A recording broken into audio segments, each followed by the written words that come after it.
Welcome to ప్రజా express news బులెటిన్ల ముందుగా headlines.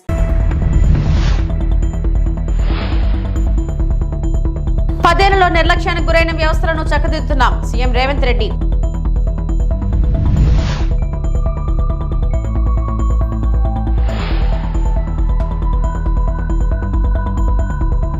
Delhi పర్యటనలో దీన్ దయాళ్ గురించి వివరించిన ఎమ్మెల్యే డాక్టర్ పార్థసారథి.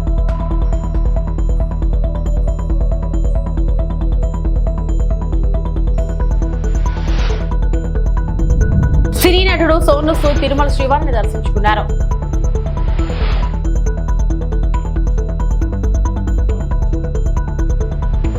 తెలంగాణ రాష్ట్ర ప్రజల ఆకాంక్షలు నెరవేర్చడమే తమ అజెండా అని తెలంగాణ సీఎం రేవంత్ రెడ్డి అన్నారు. తాము బాధ్యతలు చేపట్టిన నాటికి ఆర్థిక వ్యవస్థ అస్తవ్యస్తంగా ఉందని చెప్పారు. 10 ఏళ్ల పాటు నిర్లక్ష్యానికి గురైన వ్యవస్థలను చక్కదిద్దుతున్నామన్నారు. సికింద్రాబాద్ పరేడ్ గ్రౌండ్ లో నిర్వహించిన తెలంగాణ ఆవిర్భావ వేడుకల్లో సీఎం పాల్గొని జాతీయ పతాకాన్ని ఆవిష్కరించారు. ఆ తర్వాత పోలీసుల నుంచి గౌరవ వందనం స్వీకరించారు. అనంతరం రేవంత్ రెడ్డి మాట్లాడారు. మా ఎస్సీలకు ఉన్న 15% రిజర్వేషన్ ని గ్రూప్ 1 కు 1%, గ్రూప్ 2 కి 5%, గ్రూప్ 3 కి 9% ఇవ్వడం ద్వారా ఎస్సీ కులాల వర్గీకరణ చేసి దేశంలోనే మొదటి రాష్ట్రంగా వర్గీకరణ చేసిన రాష్ట్రంగా మనం ముందు బాగానే నిలబడ్డాం. అంటే ఈనాడు తెలంగాణ ప్రజా ప్రభుత్వం బలహీన వర్గాలకు ఎస్సీలకు సంబంధించిన ఎంతో దీర్ఘకాలికంగా సమస్యలుగా ఉన్న వాటిని శాశ్వత పరిష్కారం చూపించడం ద్వారా ఇతర రాష్ట్రాలకు దేశానికి ఆదర్శంగా నిలబడ్డామని చెప్పడానికి నేను గర్వపడుతున్నాను. మిత్రులారా, అదేవిధంగా సంక్షేమ పథకాలను పటిష్టంగా అమలు చేసి పేదలకు ప్రజా ప్రభుత్వం అండగా నిలుస్తుంది. ఇల్లు లేని నిరుపేదల కోసం ఇందిరమ్మ ఇండ్ల పథకం ద్వారా ఇంటి నిర్మాణానికి 5 లక్షల ఆర్థిక సహాయం అందిస్తున్నాం.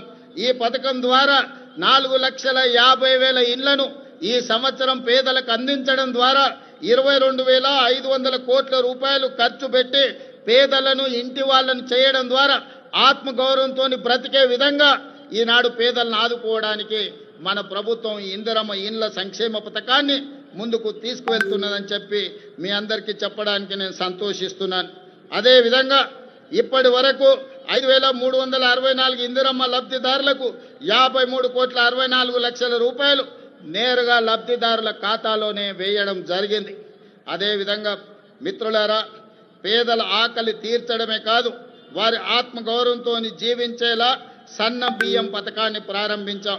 సంక్షేమ పథకాల చరిత్రలో సన్న బియ్యం ఒక ట్రెండ్ సెట్టర్. తెలంగాణలో 3 కోట్ల మంది సన్న బియ్యం పథకం ద్వారా లబ్ధి పొందుతున్నారు. ఖమ్మం జిల్లా సారపాకలో స్వయంగా నేనే సన్న బియ్యం లబ్ధిదారుల ఇంటికి వెళ్ళి ఆ గిరిజన కుటుంబంతో కలిసి సహపంక్తి భోజనం చేసినప్పుడు ఆ కుటుంబ సభ్యుల కళ్ళల్లో చూసిన ఆనందం జీవితకాలం నాకు గుర్తుండిపోతుంది. ఎందుకంటే ఒకనాడు రేషన్ షాపుల్లో ఇచ్చే దొడ్డు బియ్యం మిల్లర్ల మాఫియా లేకపోతే దళారుల మాఫియా చేతుల్లో ఆనాడు వాళ్ళ చేతుల్లో ఉండే. ఈనాడు సన్న బియ్యం ఇవ్వడం ద్వారా 3,10,00,000 మంది తెలంగాణ ప్రజలకు ప్రయోజనం చేరడమే కాకుండా ప్రతి ఒక్కరు ఆ సన్న బియ్యం తెచ్చుకొని ఈ రోజు వండుకొని తింటున్నారు. నిజంగా ఇది ఒక గొప్ప విప్లవాత్మకమైన మార్పు. దీనికి ప్రజా ప్రభుత్వం పునాది వేసిందని తెలియజేయడానికి నేను సంతోషపడుతున్నాను మిత్రులారా. అదేవిధంగా పెట్టుబడులు మిత్రులారా, తెలంగాణ రాష్ట్రం సంక్షేమమే కాదు అభివృద్ధిలో కూడా దేశానికి ఆదర్శంగా నిలబడాలని స్టేట్ ఓన్డ్ ట్యాక్స్లో దేశంలోనే మొదటి స్థానంలో ఉన్నాం. అదేవిధంగా స్వదేశీ విదేశీ పెట్టుబడులను ఆకర్షించడంలో తెలంగాణ రాష్ట్రం ఈ దేశంలోనే మొదటి స్థానంలో ఉంది. దాదాపుగా ఈ 18 నెలల్లో 3 లక్షల కోట్ల రూపాయల పెట్టుబడులను ఆకర్షించడమే కాదు, రాష్ట్రంలోని పేద కుటుంబాలకు రేషన్ దుకాణాల ద్వారా నిత్యావసర సరుకులను అందించడమే కూటమి ప్రభుత్వ లక్ష్యమని గాజువాక శాసనసభ్యుడు రాష్ట్ర తెలుగుదేశం పార్టీ అధ్యక్షుడు పల్లా శ్రీనివాసరావు అన్నారు. విశాఖ జిల్లా గాజువాక 67వ వార్డులో రేషన్ దుకాణాన్ని ప్రారంభించి నిరుపేదలకు నిత్యావసర సరుకులు అందజేశారు. ఈ సందర్భంగా ఆయన మాట్లాడుతూ గతంలో తాను మంత్రి నాదెండ్ల మనోహర్ను కలిసి పలు అభ్యర్థనలను విన్నవించడం జరిగిందన్నారు. ఇందులో రేషన్ దుకాణాల ద్వారా సరుకులు అందించడం, అలాగే నూతన రేషన్ కార్డులకు మ్యారేజ్ సర్టిఫికెట్ల విషయంలో పునరాలోచించి విన్నవించడం జరిగిందన్నారు. తమ అభ్యర్థనలను దృష్టిలో పెట్టుకుని నేడు వాటిని అమలు చేయడం చాలా సంతోషంగా ఉందని అన్నారు. అందరికీ నమస్కారం. ఏదైతే ఎన్డీఏ కూటమి అధికారంకి వచ్చిన తర్వాత ఈ ప్రజా పంపిణీ వ్యవస్థ ఏదైతే ఉందో, రేషన్ డిపోల వ్యవస్థ పాత పద్ధతి ఏదైతే ఉందో ఆ విధంగా మేము చేస్తామని చెప్పేసి మేము ఎలక్షన్లో ఇచ్చినటువంటి మాటకి కట్టుబడి ఈరోజు ఆ వ్యాన్ల ద్వారా పంపే పద్ధతి, గత ప్రభుత్వం పెట్టినటువంటి పద్ధతి, వీధుల్లోనే నించోబెట్టి వాళ్ళ ఇష్టానుసారం వాళ్ళ టైంకి వచ్చి అందరినీ వీధుల్లో నించోబెట్టి ఏదైతే ప్రజలకు ఇబ్బంది కలిగినటువంటిది, లబ్ధిదారులకి ఇబ్బంది కలిగినటువంటి పద్ధతి ఏదైతే గత ప్రభుత్వం పెట్టిందో ఆ ప్రభుత్వాన్ని మరి ప్రజలకు గద్ద దింపారు. మేము ఎలక్షన్లో ఇచ్చినటువంటి మాట ప్రకారం పాత పద్ధతిలోనే డిపోల దగ్గరే మేము రేషన్ పంపిణీ కార్యక్రమం శ్రీకారం చుట్టామండి. దీనికి రాష్ట్ర ముఖ్యమంత్రి వర్యులకి, ఉప ముఖ్యమంత్రి వర్యులకి, బీజేపీ నాయకత్వానికి, ముఖ్యంగా మోడీ గారికి మేము ధన్యవాదాలు తెలియజేసుకుంటున్నాం. చంద్రబాబు నాయుడు గారు అధికారంకి వచ్చిన తర్వాత ప్రతి పైసాని, ధనాన్ని ఏదైతే ఉందో దాన్ని వృధా కాకుండా కాపాడాలి, ప్రతి పైసాని కూడా జాగ్రత్తగా ఖర్చు పెట్టాలి, ప్రజల మీద భారం పడకుండా ఉండాలి, అలాగే దాని ఒక సాటిస్ఫాక్షన్ అందరికీ ఉండాలి, తృప్తికరంగా ఉండాలని ఒక ఆలోచన చేస్తున్నారు. దానికి అనుగుణంగానే ఈరోజు మేము ముందుకు వెళ్తున్నాం. ఈరోజు ప్రజలు చాలామంది హ్యాపీగా ఉన్నారు, డీలర్స్ హ్యాపీగా ఉన్నారు. డీలర్స్ ఎందుకు హ్యాపీగా ఉన్నారంటే గతంలో డీలర్ షాప్ ముందే వీళ్ళు పంపిణీ చేసేవారు. దాని లక్ష్యం ఎలా చేరుకుంటుంది? ఎక్కడైతే కొంచెం దూరంగా డీలర్ షాప్ నుంచి చాలా దూరంగా ఉన్నారో అక్కడి నుంచి రావడం కష్టం అవుతుందంటే అక్కడ ఏదో మనం ఆల్టర్నేట్గా చూడాలి. డిపో వాళ్ళకే చెప్పి ఆ దగ్గరికి వెళ్ళి పంచమని చెప్పాలి తప్ప 800 కోట్ల రూపాయలు ప్రభుత్వం మీద భారం పడేటట్టు చేయడం మంచి పద్ధతి కాదు. ఈరోజు ఈ డిపోల ద్వారా పంపిణీ చేయడం వల్ల సివిల్ సప్లైస్కి 800 కోట్ల రూపాయలు వృధా అవుతుంది, సాదా అవుతుందని చెప్పేసి మీకు తెలియజేస్తాను. దీనివల్లే నేను మరొక మారు దీన్ని స్వాగతించినటువంటి ప్రజానీకానికి, అలాగే మాకు ఎలక్షన్లు ఇచ్చినటువంటి మాటకి కట్టుబడి చేసినందుకు మేము రాష్ట్ర ముఖ్యమంత్రి వారికి, ఎన్డీఏ పార్ట్నర్స్ అందరికీ కూడా పేరు పేరున నమస్కారం. డీలర్లకు ఎటువంటి సజెషన్ ఇస్తారు? మేము డీలర్లకు ఒకటే చెప్తామండి, మీరు కేవలం అందరూ నా దగ్గరికే రావాలని పెట్టుకోవద్దు. మీకు డేటా ఉంటుంది మీ దగ్గర, బాగా ముసలి వాళ్ళు ఉంటారు, ముతక వాళ్ళు ఉంటారు, వాళ్ళు మన దగ్గరికి రానటువంటి పరిస్థితి ఉంటుంది. అలాంటి వాళ్ళ దగ్గరికి మీరు వెళ్ళాల్సి ఉంటుంది.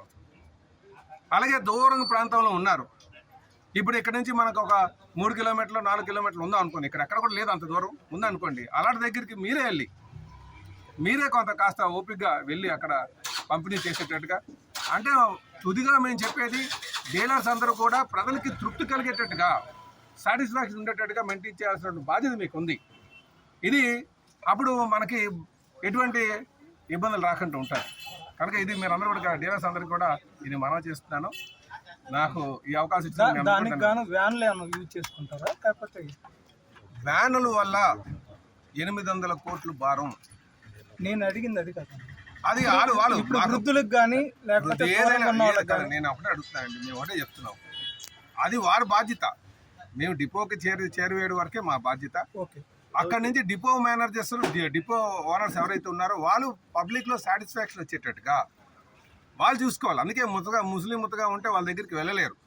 కాకినాడ జిల్లా పిఠాపురం నియోజకవర్గం పౌర సరఫరాల శాఖ మంత్రి నాదెండ్ల మనోహర్ పర్యటనలో శ్రీమతి కామేశ్వరి బాలత్రిపుర సుందరి సమేత శ్రీ సఖిలేశ్వర వారి ఆలయం పునర్నిర్మాణ శంకుస్థాపన చేశారు. ఒకలమ్మ గుడి వీధిలో గల రేషన్ షాప్ ను బొచ్చు అంజలి పద్మావతి వద్దకు వెళ్లి ప్రారంభించి అనంతరం పత్రికా విలేకరులతో సమావేశం నిర్వహించారు. ఈ సందర్భంగా మాట్లాడుతూ జనసేన పార్టీ అధినేత పవన్ కళ్యాణ్ నియోజకవర్గంలో ప్రారంభోత్సవాలు శంకుస్థాపనలు చేసుకోవడం చాలా ఆనందదాయకమని, ఒక పండుగ వాతావరణం నెలకొంది అని అన్నారు. కార్యక్రమంలో రూరల్ ఎమ్మెల్యే పంతం నానాజీ, డీసీసీబీ చైర్మన్ తుమ్మల బాబు, కాకినాడ జిల్లా కలెక్టర్, అధికారులు, జనసేన నాయకులు, మహిళలు పాల్గొన్నారు.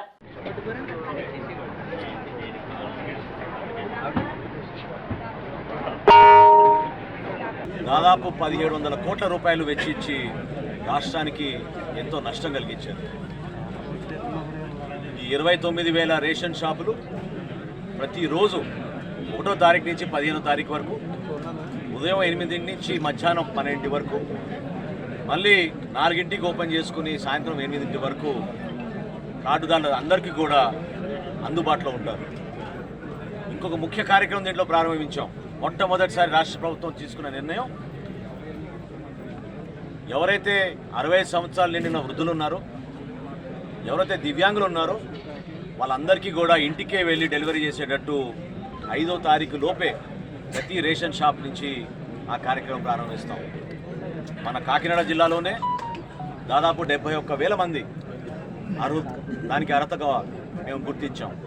రాష్ట్ర వ్యాప్తంగా 15,60,000 మందిని ఇంటింటికి వెళ్ళి మేము డోర్ డెలివరీ చేస్తాం.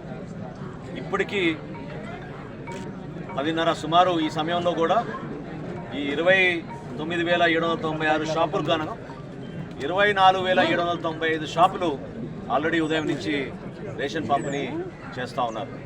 ఇది ఒక అద్భుతమైన కార్యక్రమం. మన రాష్ట్రంలో ఉన్న జనాభాలో 4,42,00,000 మందికి మేము రేషన్ సరఫరా చేసేటట్టు ఏర్పాటు చేశాం. అదే కాదు, అదనంగా 10% కూడా ప్రతి షాప్కి ఎక్కువగా ఇచ్చాం.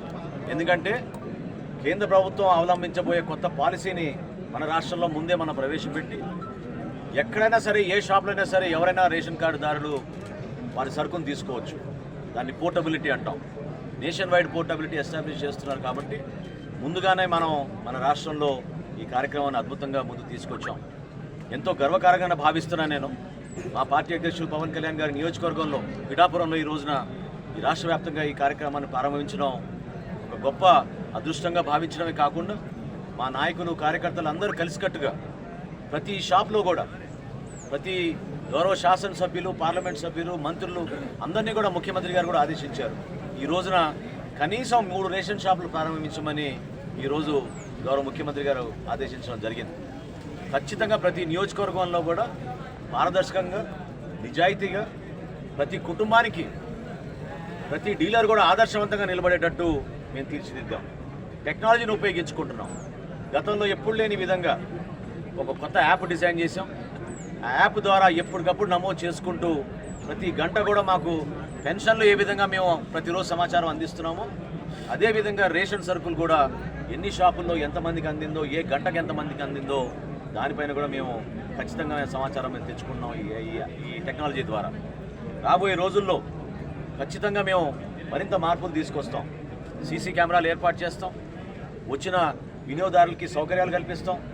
ఈ షాపుల ప్రాంతాల్లో పారిశుద్ధ్యత గురించి, అక్కడ ఉన్న డీలర్లకి ఈ వ్యవస్థ పైన వాళ్ళకి ఢిల్లీ పర్యటనలో దీన్ దయాళ్ గురించి వివరించిన ఎమ్మెల్యే డాక్టర్ పార్థసారథి. కర్నూలు జిల్లా అదోని నియోజకవర్గం ఎమ్మెల్యే డాక్టర్ పార్థసారథి మాట్లాడుతూ దీన్ దయాళ్ ఉపాధ్యాయ భారతీయ జనతా పార్టీ వ్యవస్థాపకుల్లో ఆయన ఒకరు. భారతీయ జనతా పార్టీ ఏర్పడక ముందు భారతీయ జనసంఘంలో ఆయన ఉండేవారు. 60 సంవత్సరాల ముందు ముంబైలో భారతదేశం అభివృద్ధి గురించి ఎలా అభివృద్ధి చేయాలో అన్న విషయం గురించి మాట్లాడుతూ భారతదేశం ఎలా అభివృద్ధి చెందితే అఖండ భారతదేశంగా నిలుస్తుందో అని అంశాల గురించి చెప్పారు. ఈ రోజు నుంచి 60 సంవత్సరాల ముందు ముంబైలో భారతదేశ అభివృద్ధి గురించి, తను భారతదేశం ఏ విధంగా అభివృద్ధి చెందాలనుకుంటున్నారు అన్న విషయాల గురించి, కేవలం అభివృద్ధి మాత్రమే కాదు, ఏ పద్ధతిలో అభివృద్ధి చెందితే భారతదేశం అఖండ భారతదేశం అవుతుందన్న అంశాన్ని ఆయన చెప్పారు. దాన్ని దృష్టిలో పెట్టుకుని ఈ రోజు ఢిల్లీలో ఎన్డీఎంసీ కన్వెన్షన్ హాల్లో 2 రోజుల పాటు దేశవ్యాప్తంగా ఉన్నటువంటి భారతీయ జనతా పార్టీ ప్రతినిధులైనా సరే, ఎమ్మెల్యేలు, ఎంపీలైనా సరే, అలాగే వివిధ యూనివర్సిటీలకు సంబంధించిన ప్రొఫెసర్లు, స్కాలర్లు, విద్యార్థులు, వివిధ రంగాల్లో ఉన్నటువంటి మేధావులందరినీ తీసుకుని వచ్చి 2 రోజుల కార్యక్రమాన్ని ఈ రోజు నిర్వహిస్తా ఉన్నాం. ఈ 2వ రోజు ఈ కార్యక్రమంలో మీరు చూస్తాను, ఒకవైపున ఎగ్జిబిషన్ ని ఏర్పాటు చేశారు. ఆ రోజుల్లో ఆయన ఏ విధంగా కళ్ళు కన్నాడో, ఏ విధంగా భారతదేశం ఉండాలనుకున్నాడో, వివిధ విషయాల మీద ఏం చెప్పాలనుకున్నాడో అవన్నీ కూడా, అంటే సైనిక రంగం ఎలా అభివృద్ధి చెందాలా, లేకపోతే గ్రామీణ రంగం అభివృద్ధి ఎలా చెందాలా, బ్యాంకింగ్ రంగం ఎట్లా ఉండాలి, విద్య ఎలా ఉండాలనుకున్నాడో ఆ విధమైన ఎగ్జిబిషన్ ఇక్కడంతా కూడా పెట్టారు. వేలాది మంది ఇక్కడ ఎగ్జిబిషన్ చూస్తా ఉంటారు. ఇక్కడ మనం చూస్తే ఈ కన్వెన్షన్ హాల్లో 2 పెద్ద ఫ్లోర్లలో సుమారుగా 2,000 మంది కూర్చొని ఈరోజు ఈ వ్యవహారం, అంటే ఆయన ఆలోచన విధానం, ఆ రోజు భారతదేశం గురించి ఆయన ఏం ఆలోచన చేశారు, అదే ఈ రోజు మనం ఇప్పుడు ఏదైతే దీనదయాళ్ ఉపాధ్యాయ గారు అప్పట్లో భారతదేశం నుంచి కళ్ళు కన్నాడో దాన్నే నరేంద్ర మోదీ ప్రధానమంత్రి అయిన తర్వాత అమలు చేస్తున్నాడు. ఏ విధంగా అమలు చేస్తున్నాం, కాశ్మీర్ అంశాన్ని ఏ విధంగా మనం హ్యాండిల్ చేస్తా ఉన్నాం, అలాగే విద్యను ఏ విధంగా హ్యాండిల్ చేస్తున్నాం, బ్యాంకింగ్ రంగాన్ని ఏ విధంగా హ్యాండిల్ చేస్తాం, విద్యను ఏ విధంగా హ్యాండిల్ చేస్తున్నాం, గ్రామీణ అభివృద్ధిని ఎలా హ్యాండిల్ చేస్తున్నాం, వీటిలన్నింటినీ కూడా ఈ రోజు మనం ఏ విధంగా అమలు చేస్తా ఉన్నాం ప్రజలకు అనే విషయాన్ని పూర్తి స్థాయిలో లోపల డిబేట్లు సెమినార్లు జరుగుతా ఉన్నాయి. ఇవన్నీ కలిపి 2 రోజుల్లో తప్పనిసరిగా భారతదేశం మొత్తానికి కూడా ఎంతో మంది మేధావులకి, ప్రముఖులకు, విద్యార్థులకి, ప్రొఫెసర్లకి, ఎమ్మెల్యేలకి, ఎంపీలకి అందరికీ కూడా మనము భారతదేశ అభివృద్ధి ఏ విధంగా ఉండబోతుందో అన్న విషయాన్ని కూడా ఇక్కడ తెలియజేయడం. మహిళలు ఆర్థికాభివృద్ధి సాధించే విధంగా కూటమి ప్రభుత్వం అనేక సంక్షేమ పథకాలను ప్రవేశపెడుతుందని ఎమ్మెల్యే ఆర్మిల్లి రాధాకృష్ణ అన్నారు. ఆంధ్రప్రదేశ్ రాష్ట్ర వెనుకబడిన తరగతుల సహకార ఆర్థిక సంస్థ ఆధ్వర్యంలో తణుకు మండలం వేల్పూరు గ్రామంలో ప్రారంభించిన కుట్టు మిషన్ శిక్షణ కేంద్రాన్ని ప్రారంభించారు. ఎమ్మెల్యే రాధాకృష్ణ మాట్లాడుతూ రాష్ట్రంలో దాదాపు 46,000 యూనిట్లు ప్రారంభించి మొదటి దశలో శిక్షణ ఇచ్చేందుకు ప్రభుత్వం చర్యలు చేపట్టిందని అన్నారు. తణుకు నియోజకవర్గంలో మొదటి దశలో 650 మందికి శిక్షణ ఇవ్వనున్నట్లు తెలిపారు. తణుకు నియోజకవర్గంలో తణుకు మున్సిపాలిటీతో పాటు ఇరగవరం, అత్తిలి, వేల్పూరు గ్రామాల్లో కేంద్రాలను ప్రారంభించినట్లు చెప్పారు. దరఖాస్తు చేసుకున్న లబ్ధిదారుల ఎంపిక ప్రక్రియలో పారదర్శకంగా వ్యవహరిస్తున్నట్లు తెలిపారు. 90 రోజుల పాటు అందించే శిక్షణను సద్వినియోగం చేసుకుని మహిళలు రాబోయే రోజుల్లో పారిశ్రామికవేత్తలుగా ఎదగాలని ఆకాంక్షించారు. రాబోయే రోజుల్లో మరింత మందికి ప్రభుత్వ శిక్షణ అందజేసి వారికి అన్ని విధాలుగా సహకరిస్తామని తెలిపారు. ఏర్పడిన తర్వాత ప్రభుత్వం ఏదైతే ఉపాధి కల్పించడానికి, ఉద్యోగాలు కల్పించడానికి చర్యలు తీసుకుంటుందో అందులో భాగంగా ముఖ్యంగా మహిళలు ఆర్థికాభివృద్ధి సాధించే విధంగా మహిళలకి ఈ కుట్టు మిషన్ శిక్షణ కార్యక్రమాన్ని రాష్ట్ర వ్యాప్తంగా కూడా ప్రారంభించి దాదాపు 46,000 యూనిట్లకి సంబంధించి మొదటి దశగా ప్రారంభించడం జరిగింది. మన నియోజకవర్గంలో 650 మందికి దీనిలో మొదటి దశలో శిక్షణ ఇవ్వడం జరుగుతుంది. ఈరోజు నియోజకవర్గంలో 4 కేంద్రాలు మనం ప్రారంభించుకున్నాం. 1 అత్తిల్లో, 2 తణుకు టౌన్లో, 3 ఇరగవరం, 4 వేల్పూర్లో. దీని ద్వారా దాదాపు 650 మందికి చాలామంది అప్లికేషన్స్ పెట్టుకున్నారు. ఎక్కడా కూడా లబ్ధిదారుల ఎంపికలో కూడా ఒక పారదర్శకంగా వ్యవహరించి ఎక్కడా కూడా ఎవరికి ఇబ్బంది లేకుండా ఈరోజు దీని ద్వారా ఎంపిక చేయడం జరిగింది. ముఖ్యంగా వెనుకబడిన కులాలకు చెందినటువంటి మహిళలకి అధిక ప్రాధాన్యత ఇచ్చి వారి కాళ్ళ మీద నిలబడే విధంగా ఈ శిక్షణ అన్ని విధాలుగాను ఒక ప్రొఫెషనల్గా శిక్షణ పొందిన తర్వాత కుట్టు మిషన్ కూడా ఇచ్చి ప్రభుత్వం వారిని ప్రోత్సహిస్తుంది. ఎవరి కాళ్ళ మీద వారు నిలబడే విధంగా ఒక దర్జీగా మీరు మీ వ్యాపారాన్ని ప్రారంభించే విధంగా ఈ కార్యక్రమాన్ని ప్రభుత్వం ప్రారంభిస్తుంది. కనుక ఇది మీరు మరింతమందికి ఈ శిక్షణా కార్యక్రమాలు ఏర్పాటు చేసి వారికి ప్రభుత్వం అన్ని విధాలుగాను కూడా అండగా ఉంటుందని ఈ సందర్భంగా తెలియజేసుకుంటూ, ముఖ్యంగా చంద్రబాబు నాయుడు గారు కూటమి ప్రభుత్వం ఎప్పుడూ కూడా మహిళల పక్షపాతిగా ఉండేటటువంటి ప్రభుత్వం. మహిళల కోసం అనేక స్కీమ్స్ పెట్టారు ఇప్పుడు చంద్రబాబు నాయుడు గారు. అలాగే డ్వాక్రాలకు సంబంధించి అనేక ఈరోజు ఏదైతే డ్వాక్రా రుణాలు ఉన్నాయో దాన్ని కూడా గతంలో ఉన్న దానికంటే ఈరోజు రెట్టింపు రుణ సదుపాయం కల్పిస్తున్నారు శ్రీనిధి ద్వారా. గెలుపు ఓటములను క్రీడాకారులు సమానంగా స్వీకరించాలని ప్రభుత్వ విప్ బొమ్మిడి నాయకర్ అన్నారు. పశ్చిమ గోదావరి జిల్లా నర్సాపురంలో జనసేన నాయకులు పోలిశెట్టి శ్రీనివాస్ ఆధ్వర్యంలో నిర్వహించిన జిల్లా స్థాయి క్రికెట్ పోటీలలో విజేతలకు Nayakar Kapu corporation chairman Kothapalli Subbarayudu, TDP incharge రామరాజులు ముఖ్య అతిథులుగా విచ్చేసి విజేతలకు బహుమతులను అందించారు. మొదటి బహుమతి శ్రీహరిపేట, రెండవ బహుమతి వేముల తీవి విజేతలుగా నిలిచారు. అనంతరం నాయకర్ మాట్లాడుతూ క్రీడలకు కూటమి ప్రభుత్వం పెద్దపీట వేస్తున్నట్టు చెప్పారు. కాపు కార్పొరేషన్ చైర్మన్ సుబ్బారాయుడు మాట్లాడుతూ గ్రామీణ ప్రాంతంలో ఇటువంటి పోటీలు నిర్వహించడం వల్ల ప్రతిభావంతులైన క్రీడాకారులను గుర్తించేందుకు అవకాశం కలుగుతుందన్నారు.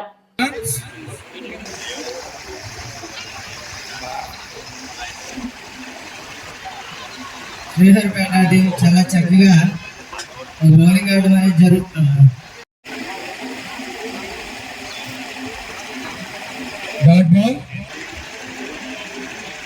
వాళ్ళకి క్రికెట్ టోర్నమెంట్ నియోజకవర్గంలో కూడా మరి ఎలాంటి క్రికెట్ టోర్నమెంట్ ఏర్పాటు చేసినటువంటి సోదరుడు శ్రీనివాస్కి మరొకసారి అభినందన తెలియజేసుకుంటూ మరి ప్రత్యేకంగా మరి ఎవరు క్రికెట్ ఆడినటువంటి ఈ 32 టీమ్స్ అందరికీ కూడా నేను అభినందనలు తెలియజేసుకుంటూ, అంటే ఫైనల్ మ్యాచ్ నేను చూడలేకపోయినా లాస్ట్లో వచ్చాను నేను.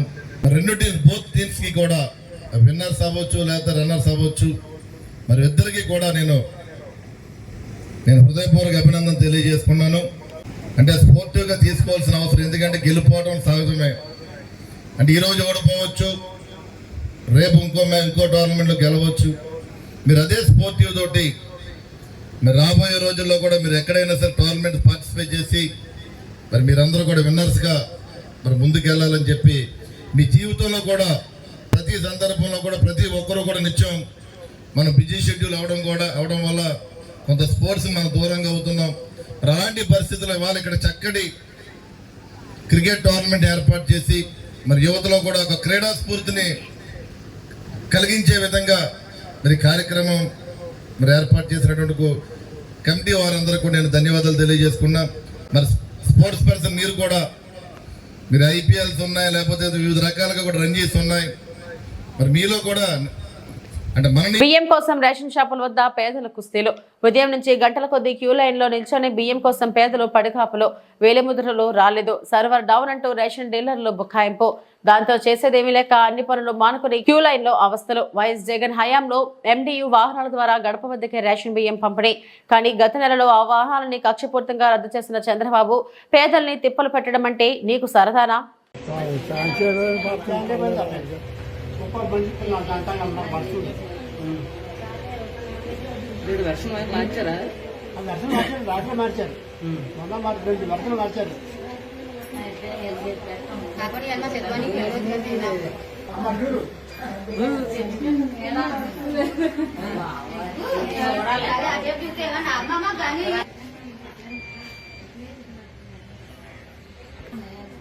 సినీ నటుడు సోను సూద్ తిరుమల శ్రీవారిని దర్శించుకున్నారు. ఈ తెల్లవారుజామున కుటుంబ సభ్యులతో కలిసి స్వామివారి సుప్రభాత సేవలో పాల్గొన్నారు. వెంకటేశ్వర స్వామిని దర్శించుకుని మొక్కులు చెల్లించుకున్నారు. దర్శనానంతరం వేద పండితుల స్వామివారి తీర్థ ప్రసాదాలను అందజేశారు.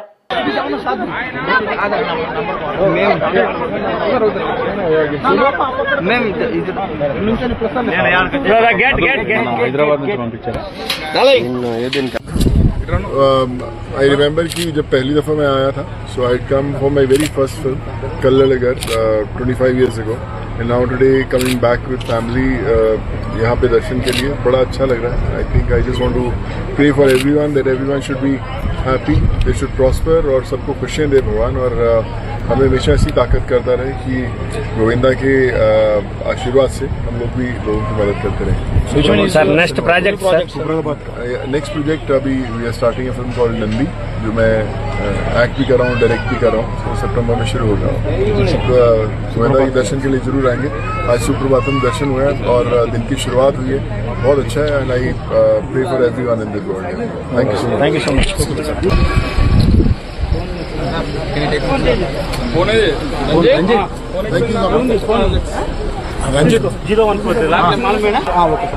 ఇవి ఇప్పటివరకు నా బులెటిన్ అప్డేట్స్. నమస్తే.